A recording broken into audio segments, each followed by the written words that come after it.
Hi, and welcome back to another episode of All the Cards on the Table. This week episode, we are going to be discussing weaponized incompetence. So without further ado, let's get into it.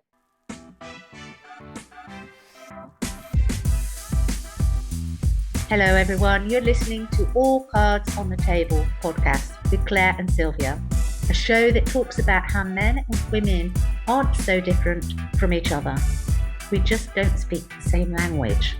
We will dissect every topic and put an end to miscommunication. So, get ready to get uncomfortable.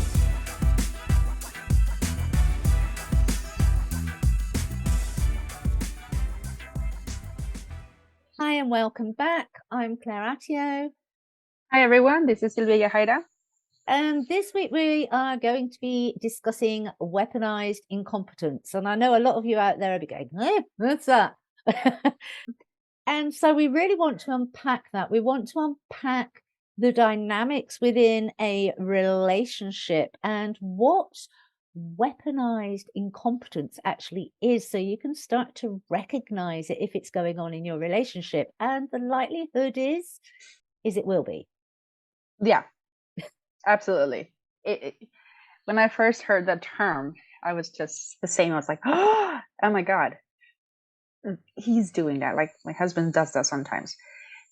Children do it really good. It's like, I don't know how to do this when they very well know how to do it. And that's something like when you ask them to put away dishes away, set the table, fix something around the house, get the laundry done, do the laundry, fold the laundry, is they do it such an awful job that they make you feel like, oh, it's not good enough for me.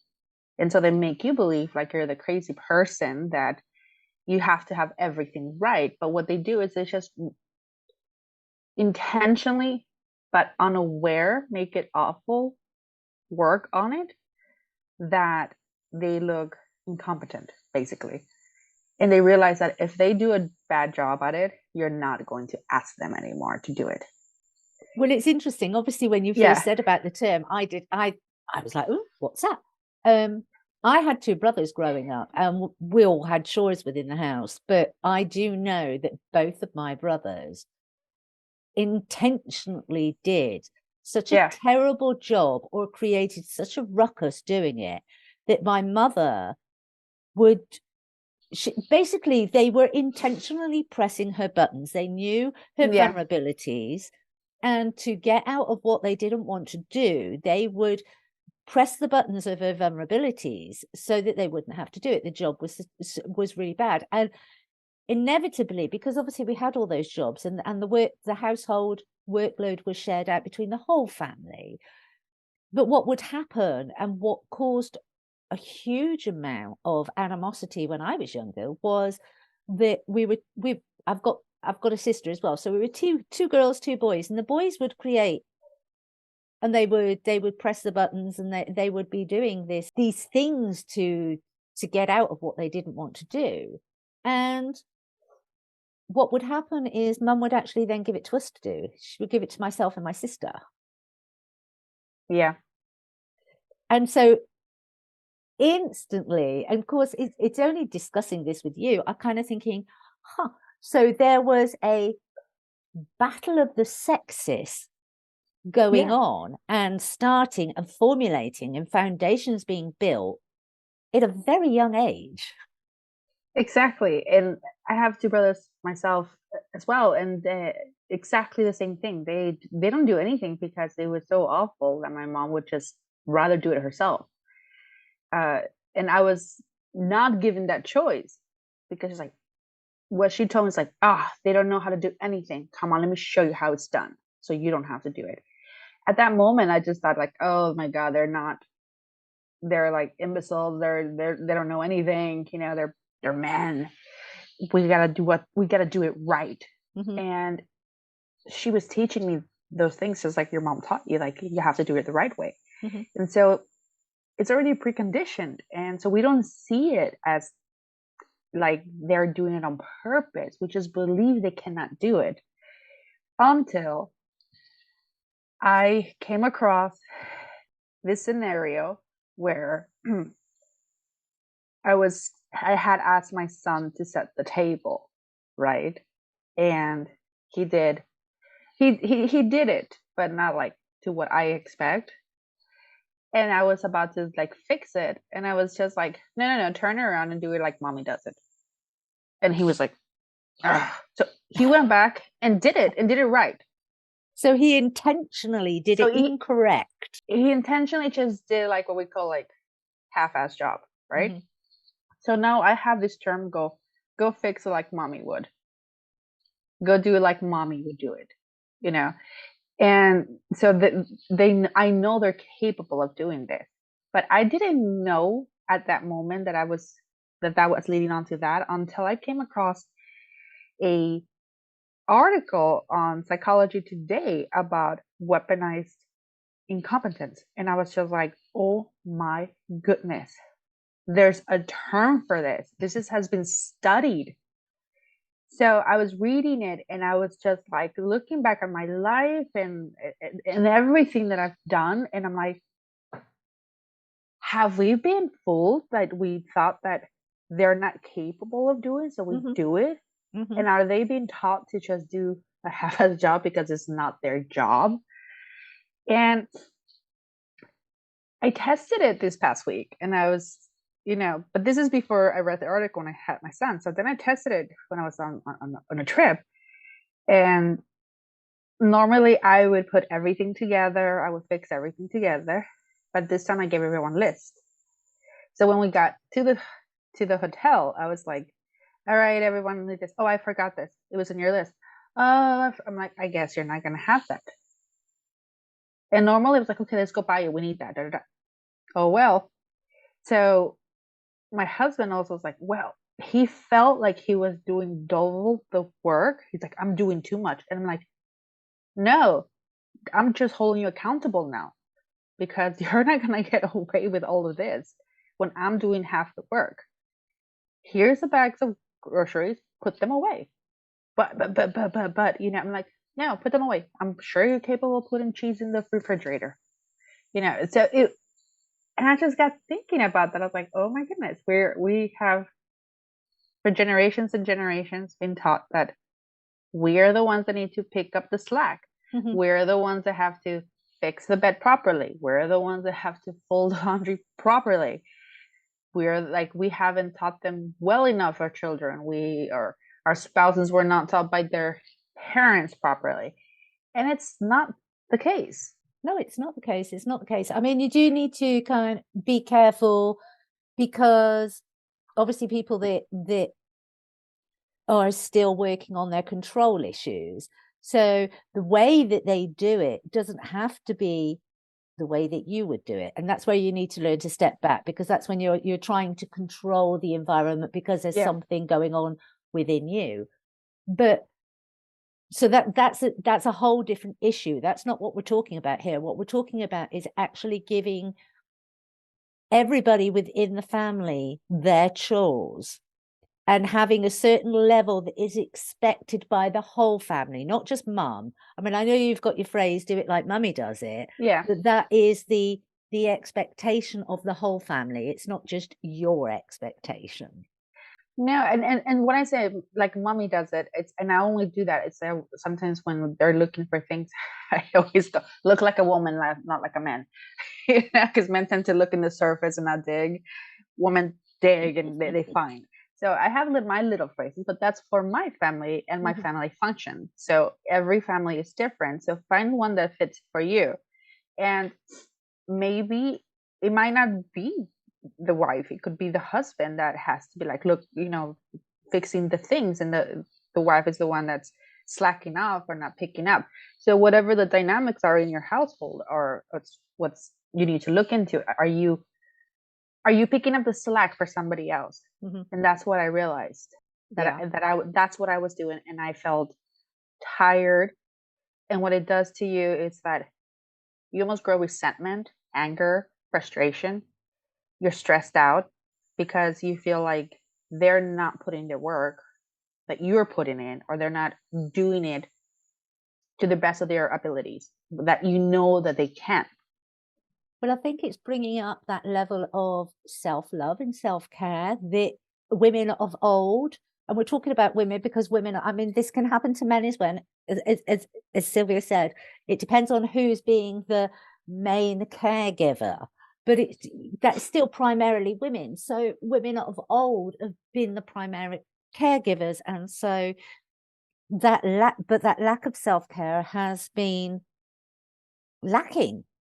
And as we're moving in to, you know, really working on ourselves, really working on bringing balance into every aspect of our life, that is having a massive effect on the home life. And it was interesting for me when you said, because a lot of people work their normal day-to-day life, a lot of people are starting, a lot of families are starting to have some kind of balance, and there is a shared workload. And you know, I mean, I've seen it in my family when my sister's gone shopping, for example. She's come home and then her husband has come and taken the bags out of the car and put the shopping away, and that's been normal. But, and it was interesting when you were talking about going away, I have also noticed, and I've experienced it myself, when it comes to extra activities that aren't the day-to-day, it somehow still falls back primarily onto the main caregiver. Yes. It's almost, and you're kind of thinking, well, this extra workload is so that we can have a vacation, but who's actually enjoying that at the moment? Exactly. And vacations are actually a good start to pointer to start with, because that's usually out of the norm. Mm-hmm. Like you said, you know, every day to day, everyone kind of knows the roles in the family. But when you go on vacation, that really pushes you to a different level where, let's see what gets done.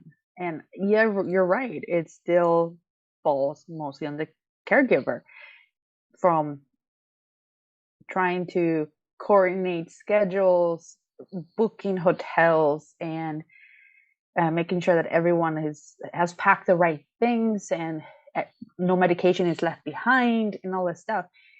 And when you I think the caregiver takes on that role because they're scared that if they don't do it, it's going to go missing, and they're not going to have an easy way to access it, especially if it's medication. Well, And of course, excuse me interrupting, that takes us back to the responsibility and accountability for self, doesn't it? That's, I mean, obviously if you've got young children, they're not yet doing that, but there is a certain amount, even when they're very young, there is still a certain amount of responsibility and accountability that they can actually do. But of course, our social structure has been geared up in such a way that we've not been giving that responsibility, and this is why we're getting, you know, generations where they labeled snowfleks, because they've not had that, they've not been. But it's as again, we've done an episode on that, and I reiterate, it's not about the people themselves, it's about the lack of opportunities they've been given that has created that. Absolutely, you're right. And you know, even if you have small children, if you give them a small task to bring on, my kids started, since they were little, you know, of course they can't, now they can pack for themselves, they're older, but when they were little, I was like, okay, make sure here's your backpack that you bring, the toy that you want. Yes, I was going to say that I used to do that with my daughter, even when she was 2. We were going away, I say, you're responsible for what toys go in your backpack. Yes. And so that's already an introduction of what's coming, you know. So it's first is toys. My kids have this special pillow they can't sleep without, so they put the pillow and the toy or the teddy that they come with and blanket all the time. So they know that since they were like 3, and now it's then it became like, okay, I need you to find 5 shirts, 5 pants, 5 underwears, depending. Okay, if it's longer, 10, etc. Okay, 2 jackets. So I'll give them a list, and they're able to do that. And now it's kind of like, okay, here is the list of things that you need to pack for yourself. It's toothbrushes, make sure you have your own, because in my household everyone has their own toothpaste because we're all have preferences. So toothbrush and toothpaste, and your own shampoo that you like, because again we're all different, and your clothes, of course. And if there's anything extra that you want to bring, and it all has to fit in this pack, in your own luggage. You can't bring extra to mine, which is what my daughter usually does. I can't fit like 20 different styles. I'm like, we're going for like a week. No, but I might need this for that. What if we go? I'm like, no, figure it. So that's another story. But giving them those a list helps, and for my husband, he's the one usually booking. He's the one making all the reservations and everything. So I actually make sure that I'm packing I leave the house ready, that everything's put away, that if there's any groceries that need to be, thrown or given away because we're going to be gone or going to go spoil. So those are things that everyone can participate in working together. It shouldn't just fall on one person. And I've noticed that it does help, because, for instance, this time that we went on this trip that we just came from Easter, it was very smooth how it went. But I have already read that article, so I was really into it. Like, everyone's got to do this. I'm not going to fall back into that. But of course, last minute, it was like this doesn't fit or that doesn't fit. And I was like, okay, well, at least we know prehand that we have to make purchase. So we're aware of it. Mm-hmm. But it was smoother. When I opened the luggages, of course, everything was scrambled in for my kids. They didn't pack it well, but that's where the control comes in, I think. And that's like, okay, was it done? Yes. Did they pack everything that you asked? Yes. Then let it go. Yeah. Because that's where the control issue goes. It's that learning, and it is. It takes effort. Let's not kind of paint a rose-colored glass picture here. To actually implement these changes, it does take conscious awareness, and it does take effort, and it also takes being really brutally honest with yourself, because when you actually start implementing these new methods, you're implementing them because you want to get better flow. You want to get some a greater balance within your home life. Mm-hmm. And you want to be able to really start to mold and create really responsible young adults is they're growing up, because that's what we're doing. We're bringing adults into the world, even if they're still children. What we're actually doing is the education we're giving them is so that they can be well balanced adults and actually survive the world. So it's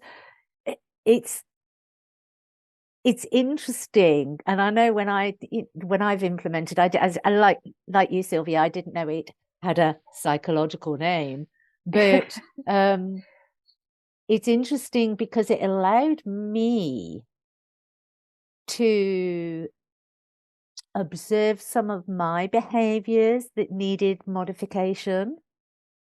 And that's why I say you need to, be brutally honest with yourself and take ownership. It's not about beating yourself up and going, oh, I'm a terrible person. It's about having the awareness and going, okay, what can I do to actually modify that? Exactly. I think the way it was meant in the article, it was how spouses, it was meant for spouses, how they use it to get away with doing any type of labor in the household, even though they're both of them are working. So usually it was more geared towards how the wife felt a resentment and anger, frustration. Yeah.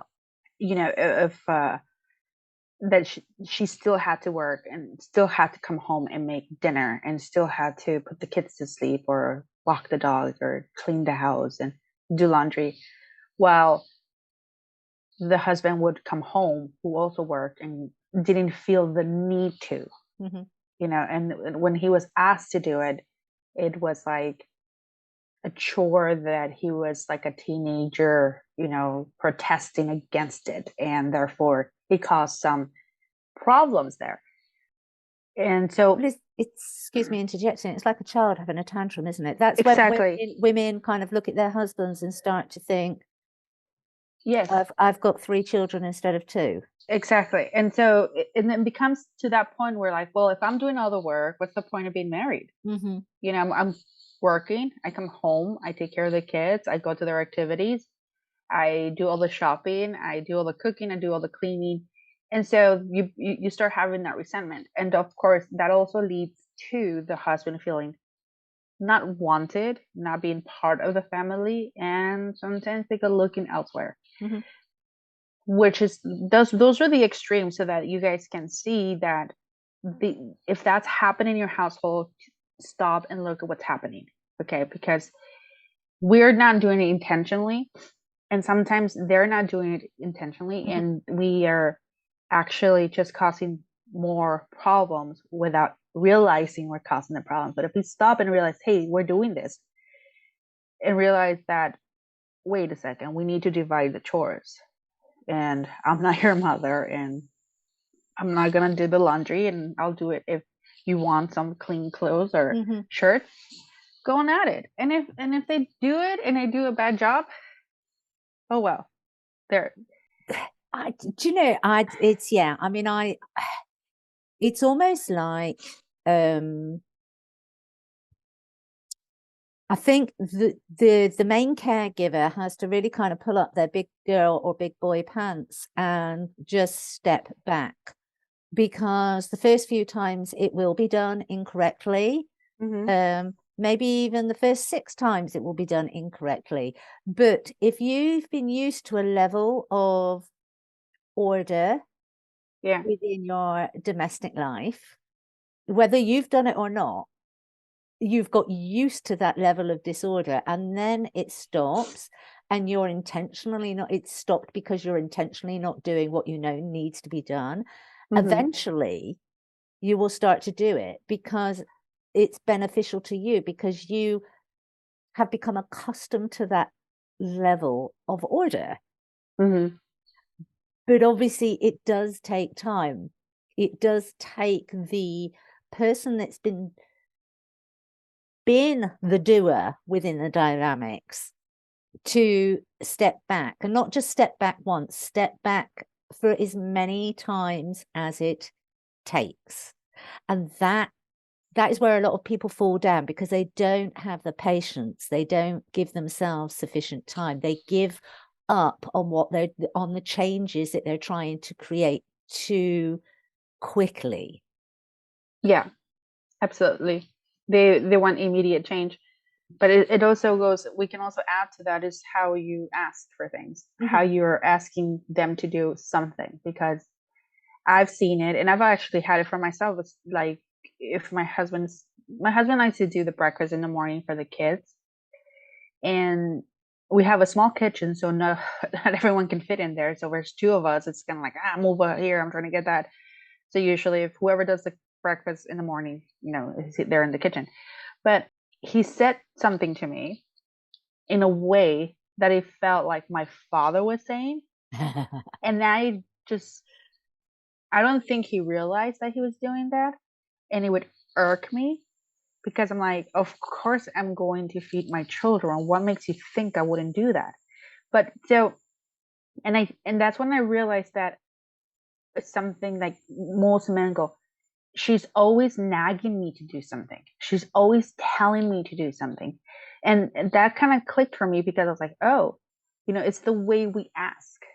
It's the way we say, hey, can you take care of this? Because he said it in a way, and of course he's translating constantly from Swedish to English, so it doesn't come out the same way. And I've learned this, so I don't take it personally. But I told him, it's like, hey, when you ask me, you're asking me like as if nobody would do it. So it's like, hey, I need him to get up in the morning. I have a meeting in the morning. Can you please do the breakfast for the kids? But he was like, hey, can you do? I have a meeting in the morning. I have to be really up. So can you get up and make food for the kids so they have some breakfast. And to me, I was like, uh, no, I'm gonna let them go starving to school. Mm-hmm. And he was like, well, why would you say that? I'm like, of course I'm going to do it. Like, why would you think I wouldn't? If you just was like, hey, I have a meeting at 6 in the morning, and I was like, okay, I know that I need to get up. I was just asking. And it was like, but it's the way you ask. It's the way you do this, because now we're having a fight about breakfast. That's not even happening. And also he was being pretty clever there, and you caught him out on it. I'm not gonna because again he was using he wanted you to do a favor, but he asked in a way that you weren't doing him a favor. You were doing something for your children. Exactly. And that's what irked me. Is like, you're telling me what to do, and that I know that I have to do. Obviously, these are my kids. Like, what do you think, they go to school on an empty stomach when you're not here? Do you believe that? And so he was just like, I'm like, listen, sometimes it's the way we ask. Mm-hmm. I know your intentions were good, but think of how you asked for something, because you were telling me like I was a child, and that's not okay. Yeah. And I think most of us do that to our partners, and that's why they do such a horrible job. That's why they don't do it properly. That's why they do a half-ass job. Like, hey, hon, can you pick up some groceries? It's Well, it's kind of like this and that. And, well, what do you send me a list of what you actually want with the right brand and everything, because then you're not going to be happy. And so if we're at that point where we have a specific brand, and telling our husband because they're not doing it correctly, this is where we need to be realistic. Okay, so I think if you have a brand that you like, for instance, a perfect example would be, there's this one juice that my kids like, but none other, right? But juice is juice. To me, juice is just orange juice or whatever. And my husband goes, hey, so I grab the orange juice, because sometimes it's me. He's like, this don't buy this one again because it has too much pulp. Next time buy this one because we really enjoy it. mm-hmm. And then I looked at it, I was like, oh, okay, no problem. So the next time I know what to look for. But as women, we always go, oh my God, you got the wrong one. You don't know what to like. That's where we need to be careful. Yes. Yeah. How and we also ask. it's having those conversations, because I know my sister. I'm going to go back to my sister and her marriage. I can't tell you the times, because their perceptions of what was important regarding food were very different.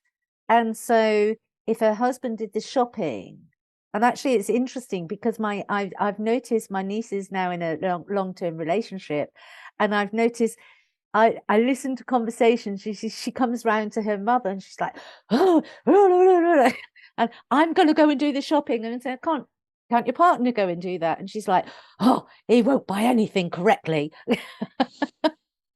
So I do think is it really that important? I think it's kind of stepping back and looking at it. Is it really that important? And as you said, if it is that important, if it is that important to you and to the children, then whoever's going to get the shopping, just make sure they know what they're supposed to buy. Yeah.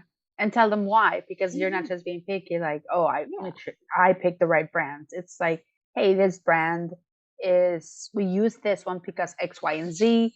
So that's why we use that one. Yeah. I'm not one to buy brands, so I just pick whatever is on sale, or, to just grab it.